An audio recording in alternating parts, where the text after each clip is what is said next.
What a knock ఏమన్నా ఇన్నింగ్సా సంజుబాయ్, really hats up. What a outstanding performance.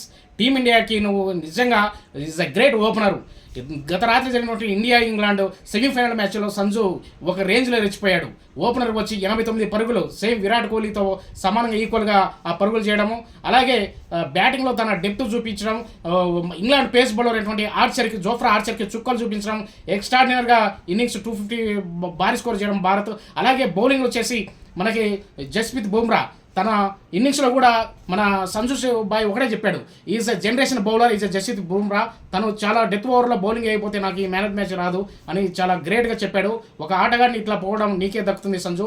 Thank you, God blessing. నువ్వు ఇంకా ఇలాగే మంచి పర్ఫార్మెన్స్ చేస్తూ, అలాగే టీమిండియా అందరూ కూడా బాగా ఆడారు. తిలక్ వర్మ, శివన్ దుబే, హార్దిక్ పాండే, ఇషాన్ కిషన్, హర్షదీప్ సింగ్ అందరూ కూడా, హర్షదీప్ సింగ్ అలాగే మనకి ఓపెనర్ అటువంటి అభిషేక్ శర్మ ఎక్సలెంట్గా ఆడారు. అందరూ ఎవరి పాత్ర వాళ్ళు పోషించారు. అలాగే టీమిండియా ఫైనల్లో కూడా మంచి పర్ఫార్మెన్స్ చేసి ఇండియాకు మంచి కప్పు అందించాలని, ముచ్చటగా మూడోసారి హోమ్ గ్రౌండ్లో అందించాలని మనస్ఫూర్తిగా కోరుకుంటూ ఒక క్రికెట్ అభిమానిగా థ్యాంక్ యూ. జై భారత్, జై హింద్, జై సంజు శాంసన్. Well done.